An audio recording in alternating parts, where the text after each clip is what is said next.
কোন হালে আছে এইটাও জানে, কোন কারণে আযাব হয় এই কারণে জানে।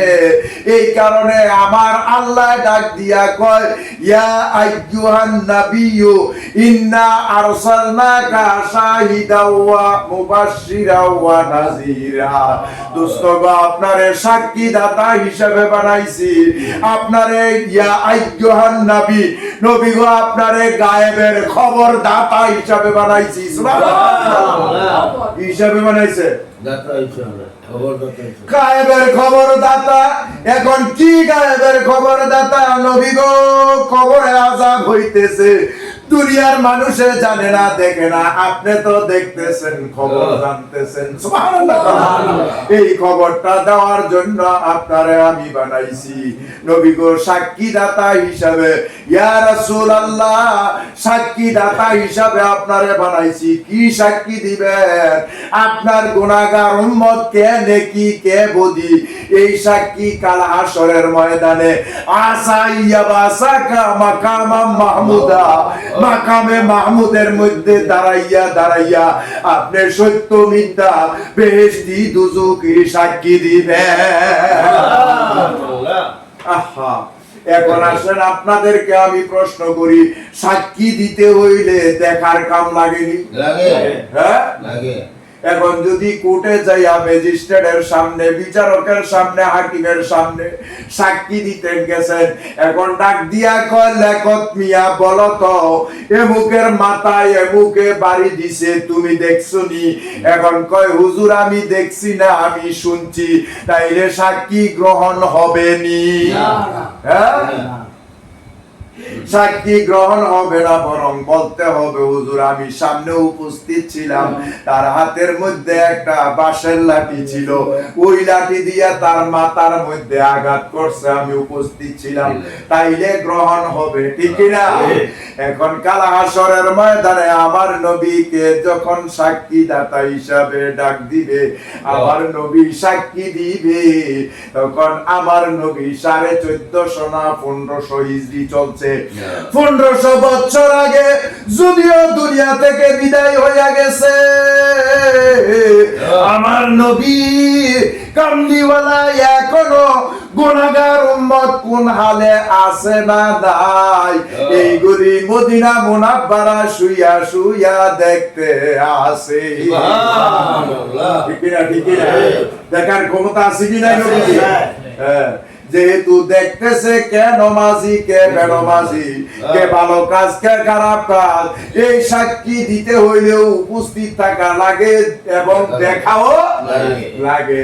তাইলে দুনিয়ার কেউ কোন নবীরে আল্লাহ সাক্ষীদাতা বানায় নাই, আমার নবীরে লকব দিছে সাক্ষীদাতা।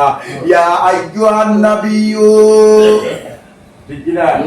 এ নবী, আপনাকে আমি শাহিদা ওয়া মুবাশশিরা ওয়া নাযীরা ওয়া দাঈয়ান ইলাল্লাহি বিইজনিহি ওয়া সিরাজাম মুনীরা। আমার শব্দ আছে বাবারে আমার।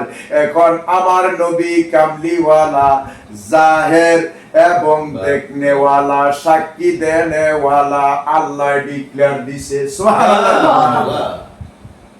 বাবারে আমার, এখন ইয়া আইয়ুহান নাবিয়্যু শব্দটা কেন ব্যবহার করছে?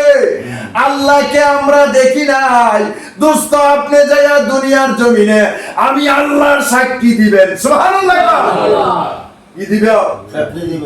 আমি আল্লাহর সাক্ষী দিবে, আমি আল্লাহ যে একজন আছি, এই সাক্ষী আপনি দিবেন। এখন আপনি যদি আমি আল্লাহকে না দেখেন, তাইলে আপনি কেমনে সাক্ষী দিবেন? মিথ্যা সাক্ষী গ্রহণযোগ্য হয় না। তাই আপনাকে আমি মেরাজে আইনা আমার দিদার দেখাইয়া সাক্ষী দিছি। এরপরে দোস্ত, আপনার উম্মত দুজকি জাহান্নামী হবে। আপনি বেহেশতটারে যদি আমি না দেখাই, আপনার উম্মত কিভাবে থাকবে না থাকবে, এই সাক্ষী আপনি কেমনে দিবেন? বেহেশত যে বানাইছে শান্তির জায়গা, এইটা ডিক্লার দেওয়ার জন্য আপনার উম্মত আমার বন্দারা দেখে নাই, এই সাক্ষী ঘোষণা দেওয়ার জন্য, এই গায়েবের বাণীটা দেওয়ার জন্য আমি বানাইছি। সুবহানাল্লাহ।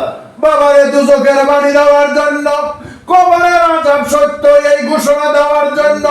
এই কারণে আমি আপনাকে সর্বপ্রথম ডিক্লেয়ার দিয়া ঘোষণা দিলাম, ইয়া আইয়ুহান নবী, নবী গো, ইন্না আরসালনাকা শাহিদাও ওয়া মুবাশশিরাও ওয়া নাযীরা। দোস্ত, ইন্না আরসালনাকা, নবী গো, একমাত্র আপনাকে ইরসাল করেছি, পাঠাইছি, প্রেরণ করেছি আপনাকে সাক্ষী দাতা হিসাবে। এ ব্যাককল মার্কা মৌলবী, তুমি কেমনে কইলা নবী সাংবাদিক? এরপরে শুধু আসেন বাবারে, প্রথম আমার সামনে এই কোরআনটা আছে। এই কোরআনের মধ্যে আল্লাহ পাক বলছেন, মক্কার কাফেররা রাখাল আছে না, রাখাল রে কইতো রাইলা, ডাক দিত রাইলা, হে রাখাল এদিকে আসো। ওই কাফের মুনাফিকরা নবীজিরে ডাক দিত রাইলা কইয়া কইয়া, কি কইয়া কইয়া, রাইলা কইয়া কইয়া নবীজিরে ডাক দিত। আল্লাহ তো অন্তরের খবর জানে, জানি কি জানে না? আল্লাহ অন্তরের খবর জানে। আল্লাহ ডাক দিয়া কয়, দোস্ত আপনারে রাইলা রাখাল কইয়া ডাক দেয়, আমি খোদার সহ্য হয় না, তাই আমি এই মুহূর্তে আইন জারি করিয়া দিলাম, রাইনা ওয়া কুলু উনজুরনা। আজকে থেকে আমার দোস্তের আর রাইনা কইয়া ডাক দিতে পারবা না, ওয়া কুলু উনজুরনা, তোমরা ডাক দিবা নবী গো। আজকে থেকে তোমরা এইভাবে ডাকবা, ওয়া কুলু উনজুরনা, নবী গো, আপনি আমাদের দিকে একটু দয়ার নজর করে। কি নজর করেন? দয়ার নজর করেন। কোরআনে কয়, সুবহানাল্লাহ। কোরআনে নিষেধ করে নবীজিরে এমন শব্দ ব্যবহার করিও না যে শব্দের দ্বারা নবীজির যাররা পরিমাণ অবমাননা হয়। এরপরে আসেন, সারা বিশ্বের কওমি মাদ্রাসা আছে কিনা? সারা বিশ্বের কওমি মাদ্রাসার মধ্যে একটা কিতাব পড়ার, এটার নাম মালাবুদ্দা মিনহু। এটার নাম কি? মালাবুদ্দা মিনহুর মধ্যে লেখা আছে, নবীজির চুল মুবারকের যদি কেউ কয় নবীজির চুল, নবীজির চুল, সঙ্গে সঙ্গে কাফের। নবীজির মুখ মুবারক রে যদি কেউ কয় নবীজির মুখ মুবারক না কইয়া কাফের। নবীজির দাড়ি মুবারক রে যদি কেউ মুবারক না কইয়া কয় নবীর দাড়ি, সঙ্গে সঙ্গে কাফের। নবীজির থুতু মুবারক রে যদি মুবারক না কইয়া কয় নবীজির থুতু, সঙ্গে সঙ্গে কাফের। নবীজির হাত মুবারক না কইয়া যদি কয় নবীজির হাত, তাইলে সঙ্গে সঙ্গে কাফের। যদি কেউ নবীজির জুতা মুবারক না কইয়া কয় নবীজির জুতা, সঙ্গে সঙ্গে কাফের। মালাবুদ্দা মিনহুর মধ্যে, কিতাব দেওয়ার মধ্যে যদি না থাকে, আমি আজকে ওয়াদা কইরা গেলাম, আমি আর কোনদিন জীবনে মাই খাতে লইতাম না। মুবারক কইয়া নবীজির সম্মান করণ লাগবো। কি করণ লাগবো? নবীজির সম্মান করণ লাগবো। এই মাদ্রাসার মধ্যে এইটি পড়ায়, আবার তোমরা ওই নবী আমরার মতো রক্তে মাংসে গড়া মাটির মানুষ, নাউজুবিল্লাহ বলেন। এখন বোঝা গেল তোমরার কিতাবের কথাই তোমরা মানো না। বাবারে আমার, এখন আমরা নবী মানা দরকার আছে কিনা? জোরে বলেন, আছে কিনা?